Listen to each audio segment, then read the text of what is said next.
one of the major differences between this structural board system is their size. Regarding size of their members, one-tier board, which is United States, are usually smaller than two-tier board, which is Germany. Besides that, one-tier board are majorly from outsider, meanwhile two-tier board usually from insider. A study from University of Pennsylvania 2016 found that American board average roughly 10.8 board members and German board are somewhere in the range of 23 members. So basically, the small size is better interpersonal relationship between the members that facilitate resolution of conflict and speed up decision making.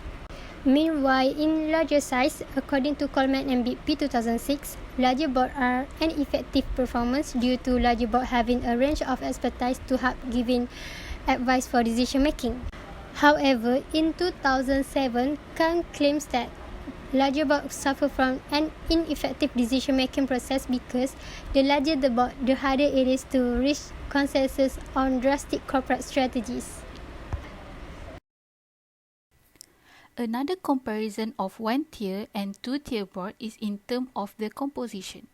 As known, the one-tier board combines both managerial and supervisory responsibility in one unified board of directors. In one-tier board, it consists of the executive directors and non-executive directors. For the executive director's position, it is critical as it guarantees that the administration and management are accurately represented to the entire board. Some examples of the executive directors are the CEO, while for the non-executive directors, it is the opposite of the executive directors as they have no specific task but to only add objectify and a perception of the external awareness to the board. While for the two-tier board, in Germany, by law, they use the policy of codeterminations. In corporate governance, codetermination are mandated to keep a high numbers of its employees' participation. This participation of employees are in the process of deciding or settling on any issue arises in the companies. In other words, codetermination defined as the set of rights that give employees the possibility of actively participating in shaping their working environment.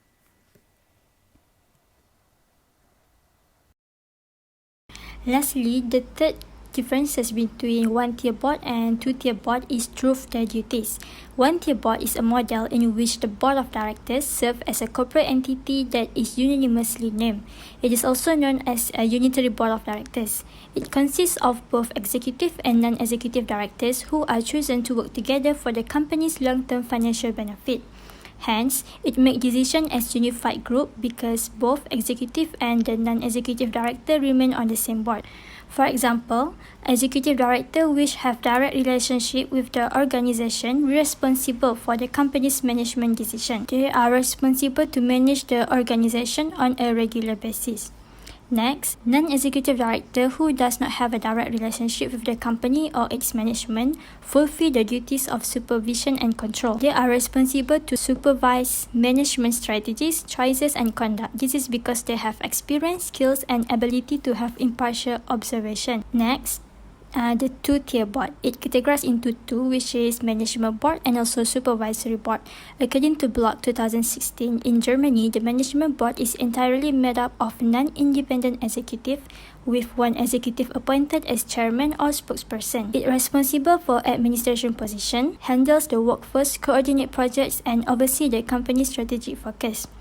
Lastly, the supervisory board appoints and dismisses members of the management board, responsible for check and balance and decision making for the organization. For example, monitor the decision made by the management board.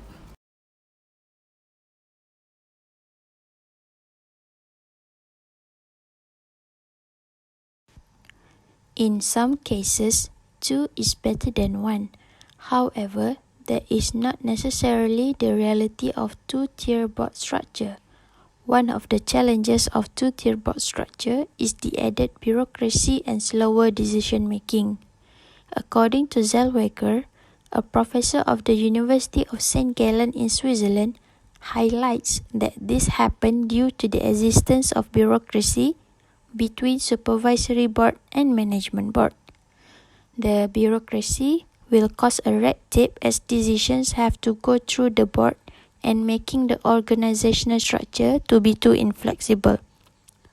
For instance, if there is an urgent matter such as blackouts during production, which considered to be as abnormal cause that requires the management board to take a swift action in order to tackle the problem, it will be difficult to instigate appropriate action due to the rigidity in decision-making process as the management board must confer with the supervisory board first. To make it worse, any disagreement between the two boards will only cause more problem to the organization if both can't see eye to eye and be on the same side, thus making the time taken to solve the problem arise becomes longer. Assalamualaikum. Okay, for the next challenges is information asymmetry.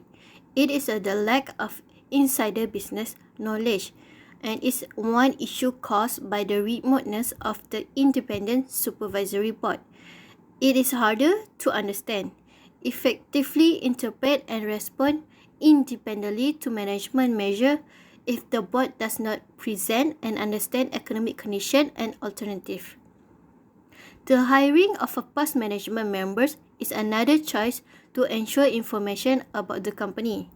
However, the number are reduced and limited to 2% only because the close relationship with management may impact their independence and also prevent past strategic errors from being removed.